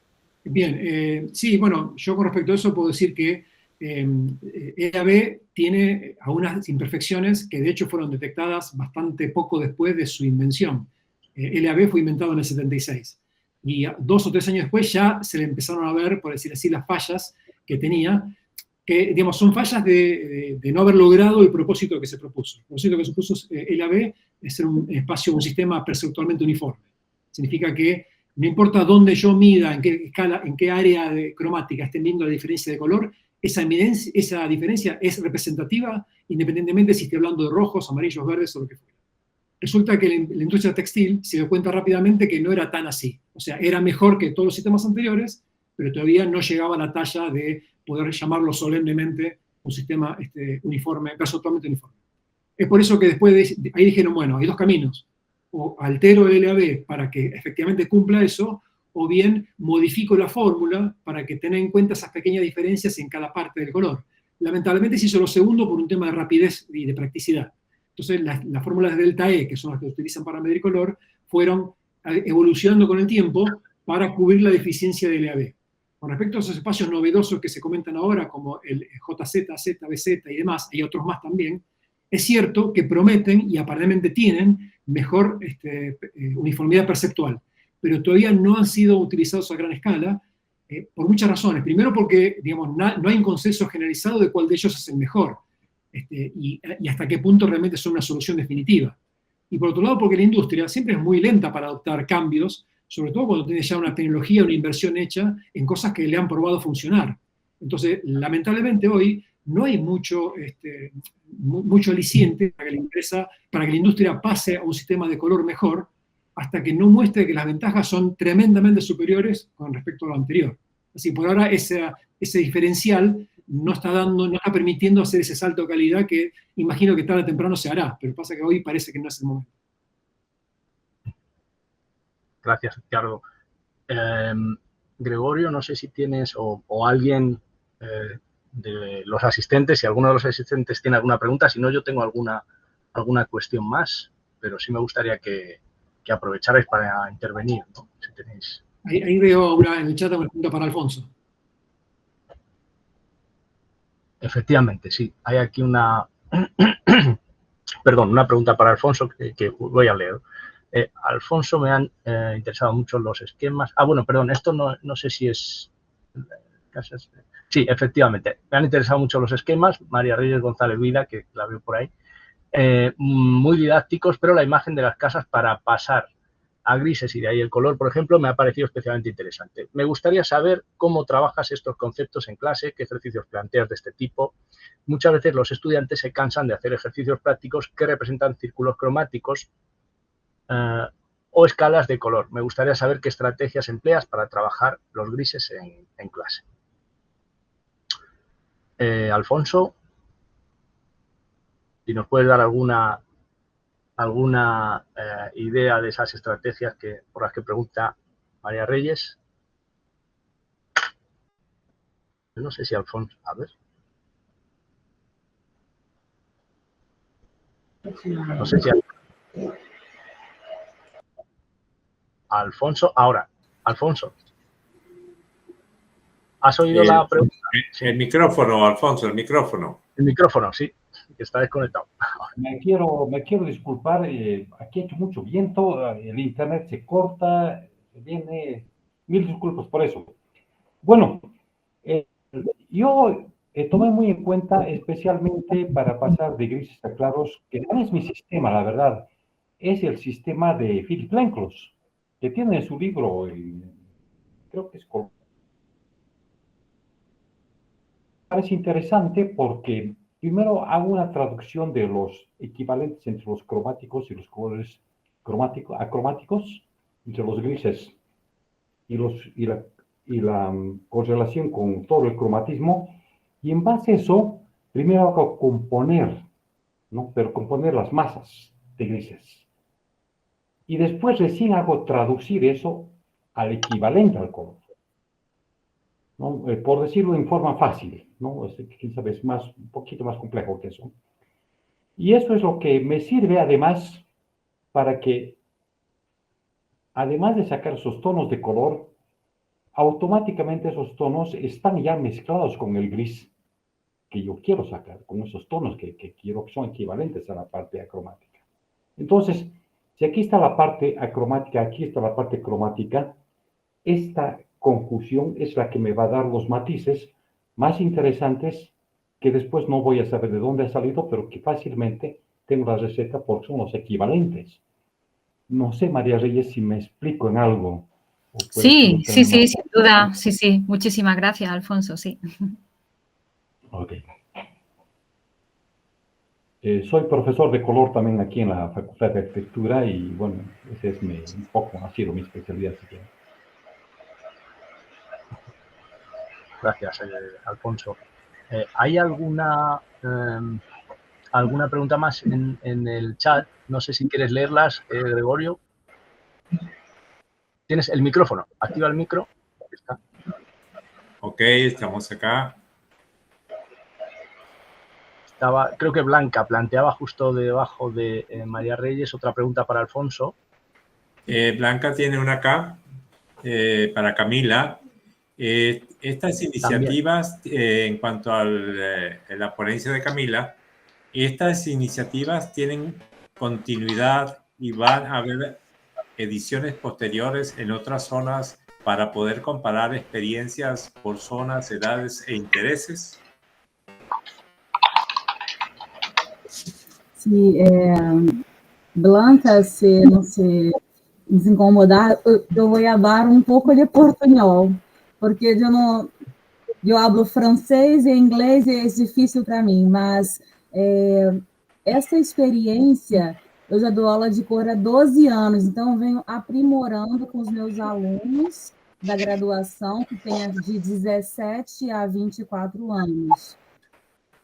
Com eles é mais fácil, porque eles são do ensino superior. Essa experiência, ela foi nova para mim, porque eu tinha idosos sem qualquer formação acadêmica, e isso foi muito interessante, e de ver como foi fácil eles aprenderem alguns conceitos que a gente costuma levar apenas para a faculdade. Então, a proposta que eu estava conversando aqui com os meus amigos é fazer alguma coisa do tipo ciência da cor para todos, começar com a parte da sinestesia, a questão da percepção, de nomear a cor do color name, né? E também, aos poucos, ir partindo para alguma questão mais elaborada, como os professores aqui trouxeram, o Edgardo trouxe, né? Mas sim, a ideia é essa, começar do básico, e esse projeto está em fase de aprovação na universidade. Eles pediram muito que eu fizesse dentro da universidade, mas o meu interesse é justamente levar para a comunidade, né? E trazer o que no Brasil a gente está falando muito, não sei como é que está aí fora, do letramento digital. Uma onda de fake news, muita gente se confundindo com imagens e caindo em golpes. Então, junto com essa proposta do letramento digital, eu gostaria de levar o letramento cromático e visual, de uma maneira geral. Então, creio que sim, nas próximas jornadas, eu espero poder trazer alguma novidade, alguma coisa, me interessa muito compreender e analisar posteriormente se a idade influencia, se a formação sociocultural influencia, a gente sabe que sim, influencia, mas ter dados de fato científicos para que a gente possa levar para artigos, livros e discutir entre os acadêmicos. Desculpa eu não conseguir falar assim de pronto, porque realmente eu penso em espanhol, mas eu tento falar, mas eu penso em francês. Eu realmente estou cercada dos meus amigos latinos aqui e não consigo falar, mas, de novo, agradeço aí a oportunidade da fala. Muchas gracias, Camila. Vamos a ver si hay alguna otra pregunta de los presentes acá.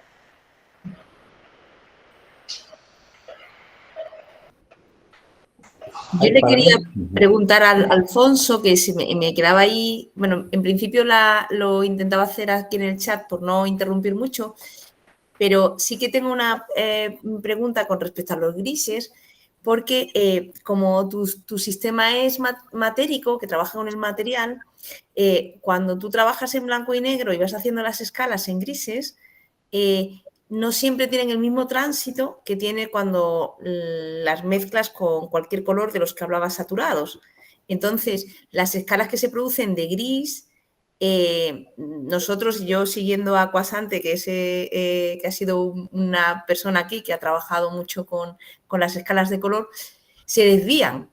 Y entonces, si las tienes que me imagino que si las tienes que ubicar en tu sistema, tienen como una curva, no son rectas, no son lineales. Porque la propia casuística del material, de la pintura, que no es síntesis aditiva, pues hace que la reflexión que tiene la luz, pues altere ese tono. Entonces, ¿cómo has solucionado eso? Porque cuando tú tienes una escala que pasa pues, a un tono entre complementarios, a tonos cercanos, como tenías, no siempre tiene el régimen esperado que podrías darte igual por un gris. Los podrías igualar, pero seguramente no el mismo tono, un tono cercano. De acuerdo. Era Blanca, yo creo que, y me enteré por el libro de sistemas que tiene José Luis Caivano, me parece excelente. Creo que el mejor sistema que había para mí era el de Pope, porque arriba el amarillo se acercaba poco al blanco, porque es un color ya aclarado el amarillo, y el azul violeta estaba lejos del negro porque era un color oscurecido. Entonces me parecía una cosa muy interesante esa propuesta que lo tuvo Pope, pero que no sé por qué no le hicieron caso, no sé. Y me pareció más bien proponer un poco, el objetivo mío ha sido hacerlo de mi profesor Cupers de su Rompuedro, volver un poco más fácil, casi lo mismo, pero volver un poco más fácil. ¿Por qué? Porque pienso que el estudiante de arquitectura y de interiorismo tienen que estar ubicados en un espacio que más o menos sea regular, no irregular. Porque si están dentro de un espacio regular, caramba, no hay ubicación, no hay coordenadas correctas, ¿no? Entonces, es por eso que yo pensé que la estructura, como aquí me preguntan también, que el sistema Munsell definido perceptualmente la forma es irregular, ¿por qué usar espacios regulares? Pero yo pienso que es más práctico, finalmente es más práctico, salvando que el amarillo, por decir así, es un color aclarado y que el azul violeta ya es un color oscurecido. Pero creo que después de eso, creo que funciona mejor y le ayuda al alumno a ubicarse mejor en un sistema más formal, por decirlo, no irregular. Pero de todas maneras yo reconozco y siempre he visto que el más claro es el de Popper, el sistema de Popper. No sé si he contestado con eso en algo, no sé. José Luis creo que quería Muchas comentar gracias. algo, que ha levantado la mano. Sí, tal vez un comentario para aportar algo más al debate que se suscita entre Rafograf, no sé cuál es tu nombre, que es muy pertinente la pregunta que le haces a Alfonso y lo que comentó también Blanca. Es cierto que el espacio color de Munsell es irregular, eso cualquiera que lo ve se da cuenta de ello. Lo importante de Munsell es justamente el gris medio, es como si fuese un sistema pensado partiendo desde el gris medio, que está en el centro. Ah, Rafael, ¿qué tal? ¿Qué tal? Pensado partiendo desde el gris medio en pasos perceptualmente iguales hacia afuera, de adentro hacia afuera. ¿Dónde termina? Hacia afuera, y termina dependiendo de los pigmentos que uno utilice o de las tintas o, digamos, la extensión hacia afuera, la cromaticidad que se extiende en horizontal en Munsell es variable. De hecho, si uno compra el Atlas Munsell en versión mate, llega a una saturación, a unos cromas determinados. Si compra en versión brillante, llega a unos cromas un poco más altos. Y dependiendo de la edición de Munsell que uno compre, va a tener más cantidad de colores o menos, pero los que se agregan siempre se agregan hacia afuera, con lo cual el interior es estable, y los pasos interiores son estables. Pero el volumen exterior puede crecer según hasta dónde pueda llegar, sobre todo en la cuestión de cromaticidad. Ahora, es cierto, el sistema de Pope, de hecho, es parecida a la forma del sistema Munsell, en el sentido de que no es una esfera perfecta, sino que es como una pelota deformada, ¿no? Con el extremo amarillo más arriba y más extendido en la parte alta y el extremo violeta o púrpura extendido en la parte baja. Digamos, tiene una regularidad el sistema de Arthur Pope, pero comparte esta característica con el sistema Munsell, que el círculo cromático no está en horizontal. Ahora, lo que yo entiendo del sistema de Alfonso, que justamente pone el hexágono cromático, que es el equivalente al círculo cromático en horizontal, es porque parte de primarios ya fijos. Entonces, de ahí para adentro, la cosa es, ahora, en la medida que tengas que cambiar esos primarios, o esos 6 primarios que tenés, o esos 6 colores elementales, como le quieras llamar, te cambia el escalado, ¿no? Sí, además quiero adosar una cosa más. Además, en la propuesta que hice la ponencia el año pasado, era que el sistema que yo tengo, uno de los aportes que me parece fundamental es haber cambiado los ejes, ¿no? Blanco-negro, pero ahora resulta que pongo 2 ejes, el amarillo arriba y su opuesto abajo, el azul-violeta. Pongo el magenta, el verde y el rojo-naranja y el cian. Entonces, para cambiar esos ejes, imagínense si tengo además una forma irregular, bueno, ya es cualquier cosa, ¿no? Y como la propuesta tiene que ser de alguna manera clara, eso también me ayudó a tener el sistema lo más regular posible, que sería más o menos otra justificación más por qué lo tengo en esa forma. el sistema. Tenemos una mano alzada acá de Edgardo García, el gato.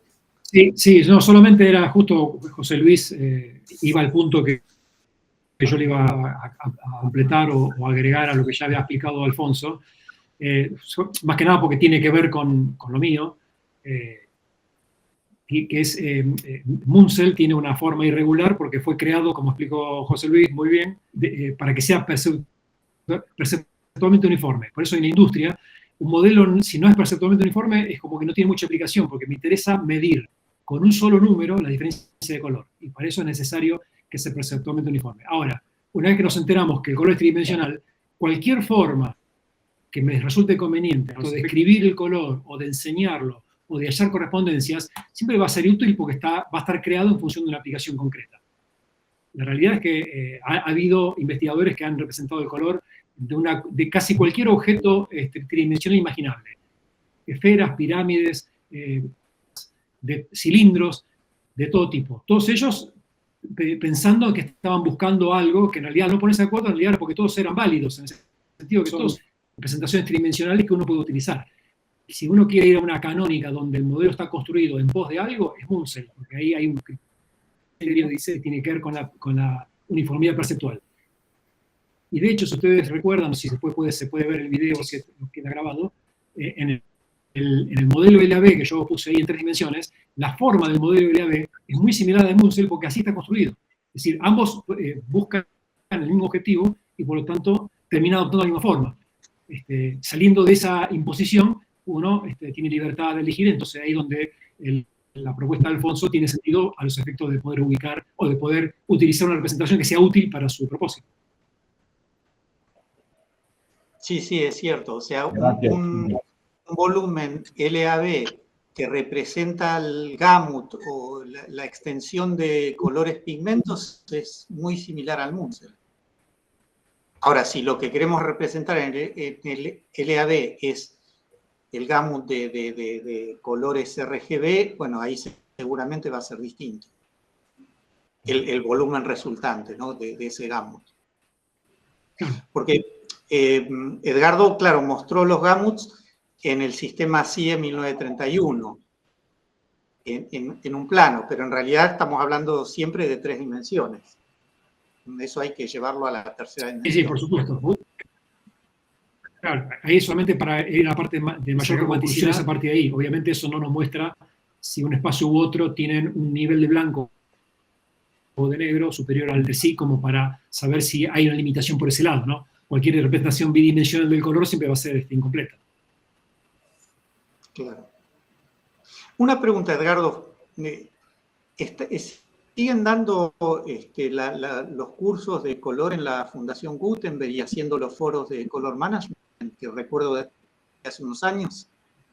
Bueno, en realidad con respecto a eso, yo, digamos, fui profesor en Gutenberg y aunque ahora no formo parte de la plantilla permanente, quedé como docente invitado porque como la carrera de producción gráfica por la declinación de la industria gráfica finalmente se cerró, Gutenberg ahora pasó a una modalidad donde está haciendo diplomaturas, distintos temas, y de hecho y esto en todo caso es nuevo porque se está haciendo en este momento, se está lanzando una diplomatura de color para el año próximo, que voy a estar coordinando yo, y va a ser obviamente uno de los docentes. Así que hoy el foro no existe como existió en su momento, que va a ser 10 ediciones de ese foro de color management cada 2 años, pero ahora la fundación está más enfocada en cursos concretos, de temas concretos. Hay uno de diseño, hay uno de producción gráfica, hay uno de packaging, y ahora, para el año próximo, se estaría organizando uno de color. Esa es un poco la modalidad, pero justamente en ese tono es mi intención tratar de volver un poco a los contenidos que en su momento eran frecuentes en esos foros. Muy bien, pues no sé si hay alguna pregunta más. Mira, Blanca. El micrófono, Blanca. Ahí. Sí, yo aprovecho. Quería seguir, bueno, todas las ponencias son interesantes y agradecerosla. Edgardo, yo te seguiría queriendo preguntar entre el consumidor medio, porque la mayor parte de de los que son creativos, aunque tengan algunas nociones de color, no son especialistas en color. Y lo que yo doy entre docencia y lo que son aquí, lo que son graduados en Bellas Artes, van a utilizar todo lo que es la gestión de color de una forma mayormente, en general, como usuario medio, porque aunque hagan sus especificaciones, es un usuario medio. Entonces, por eso te preguntaba un poco, porque el usuario medio va a tener sus entradas, como tú decías, de dispositivos, que va a ser su cámara, que va a ser su móvil, lo que sea, que ya viene codificado con su propio aparato, su propio dispositivo, que muchas de las imágenes, por ejemplo, pues están en sRGB, salvo que algo específico pues se ponga un Profoto o un RAW o algo así, y que luego lo que va a utilizar es un software en el que va a gestionar algo de color, pero de una forma pues puramente intuitiva, o sea, pues con lo que las herramientas que le dan, con las curvas, y luego la salida que va a tener en general también va a ser bastante normal, o a una impresora normal, alguna cosa será específica, o va a tenerlo sobre todo a web.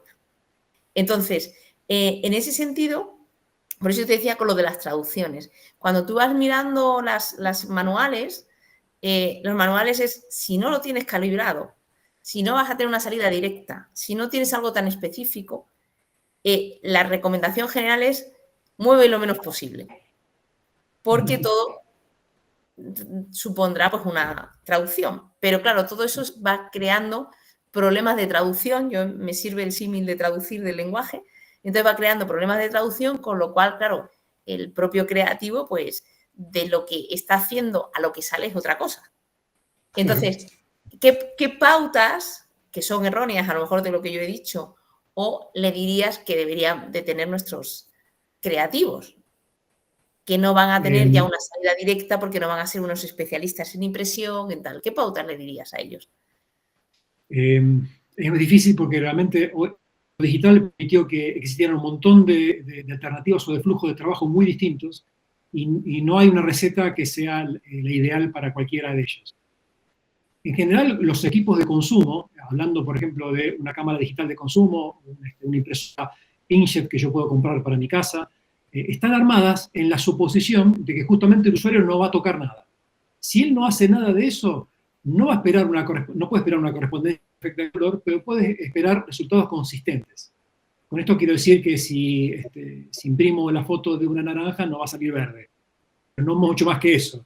Es decir, va a salir, no le va a llamar la atención el color que aparezca, excepto que involucre en ese flujo de trabajo elementos que no fueron pensados para eso. Por ejemplo, tengo un iPhone, saco una foto con un iPhone, no la saco en JPG, dejo en el formato nativo que iPhone genera actualmente, que es HEIC, es un formato de alta eficiencia, y iPhone desde hace unos años incorpora, o mejor dicho, codifica el color de esas imágenes en un espacio de color mucho más amplio que es RGB, que es el DCI-P3, que es un espacio de color, de hecho, que está derivado del espacio de color que se utiliza en los estudios de cinematografía de Hollywood, por ejemplo, pensando en color digital de gama amplia. Cuando esa persona agarra esa imagen y la manda a imprimir, puede pasar dos cosas. Que conserva la información de color mediante un perfil incrustado. Entonces la impresora recibe esa imagen y los drivers actuales tratan de gestionar el color en función de qué color la impresora sabe que puede reproducir. Entonces se produce una conversión de color, aunque el usuario no se dé cuenta, porque aparte, pensemos lo siguiente, cualquier imagen que yo tenga en RGB, impresa en un dispositivo CMYK, tiene que ser convertido de una manera. Digamos, la impresora no imprime RGB, imprime CMYK, por lo tanto, esa conversión alguien la hace. Si no hago yo de manera expresa, se hace implícitamente a través del driver, por ejemplo, en este caso. Entonces, puede pasar en ese momento de que el color sí sea muy diferente, porque arranca de un espacio de color tan amplio que la persona no es capaz de reproducir, entonces ahí ve una pérdida de color notoria, en colores muy difíciles de producir, con mucha saturación, como los azules muy intensos, violetas muy intensos, donde ahí sí le puede llamar mucho la atención la diferencia y empezar a agarrarse la cabeza de por qué no ve lo que esperaba ver. Pero después, por ejemplo, eso en cuanto a impresión. Un ejemplo que de vez en cuando nos sucede, porque yo en el grupo de medios en el que trabajo, las plataformas son esencialmente web, puede pasar que alguien saque una foto con una cámara digital profesional, utilice el formato RAW, cuando lo pase a JPG lo codifique como Adobe RGB, pero si esa imagen, así como está, la sube a una página web sin perfil de color, que es lo que habitualmente se hace para que la imagen sea liviana, lo que va a pasar es que va a ver que la imagen tiene un color deslucido. Y eso porque la mayor parte de los navegadores asumen que una imagen que no tiene perfil está codificada en sRGB. Que si esa imagen fue codificada en un espacio mayor, es una pérdida, porque los números no representan el color correcto. Entonces muchas veces uno ve que el color que ve en pantalla no es el que saqué, y no porque la foto le pasó algo, simplemente que no le transmitía al navegador la información correcta. En ese caso, la recomendación es, como yo no puedo controlar la audiencia de mis páginas web, qué dispositivos utilizan o qué computadora utilizan, la mejor recomendación que se puede hacer es, si yo tengo una imagen de muy alta calidad y quiero que aquellos que pueden la vean bien, tiene que ser subida con esa calidad con el perfil incrustado. Si no es así, no me importa tanto, entonces lo mejor que puedo hacer es convertir la imagen a sRGB, que es el estándar o el default que todos los navegadores van a utilizar, y subirla con el perfil inclusive, por si en algún momento un navegador busca esa información y no la encuentra. Ahí estaría cubriendo todas las bases, por decir así, de esa manera. Pero va a depender muchísimo de la plataforma y de mi pretendida audiencia, y qué cosas cuenta esa audiencia como para tocar o no tocar. Es cierto que da la impresión de que si uno no toca nada, está más seguro que si toca. Justamente porque como la tecnología de administración de color es compleja, potencialmente al no manipularla bien, uno tiene más chance de hacer daño que beneficio, ¿no? O sea, uno toca sin saber, lo más probable es que haga lío, es lo más probable. Pero un diseñador es una persona que a mi juicio no puede darse el lujo de no conocer esto. Mínimamente conocerlo, o sea, mínimamente, porque de hecho forma parte de las herramientas que él mismo utiliza para diseñar. O sea que, así como un carpintero debe conocer perfectamente todas sus herramientas, un diseñador de color, un diseñador gráfico o cualquier otro diseñador debe conocer al detalle las herramientas con las que utiliza su software y más en particular el color. Puede no ser experto en temas de conversión a CMYK o en salidas y demás, pero sí saber que su pieza gráfica o su diseño está guardado de una manera colorimétricamente correcta con la información necesaria para que cualquiera lo pueda utilizar. De manera que después, si el problema aparece aguas abajo, bueno, él dio toda la información posible. Está claro que él no cometió el error.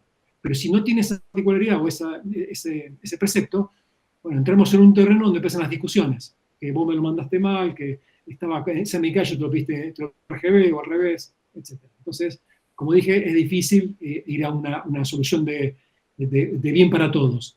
Y es por eso que este tipo de actividades, de jornadas o de trabajos que se hace sobre color en general, y sobre todo cuando se hace sobre la parte digital, son útiles porque, como digo yo, hay que evangelizar un poco sobre estas cuestiones. Hay muchas personas que están un poco afuera y no reciben todavía de sus academias o sus instituciones una información gráfica, colorimétrica o de gestión de color precisa que les permitan trabajar mejor sus diseños. Ni hablar de las personas que hacen arte. Yo tuve la oportunidad de hablar con fotógrafos que hacían reproducciones de obra de arte. Si no se meten en la gestión de color digital, no hay manera de que puedan reproducir bien una obra de arte, de forma. Tienen que saberlo.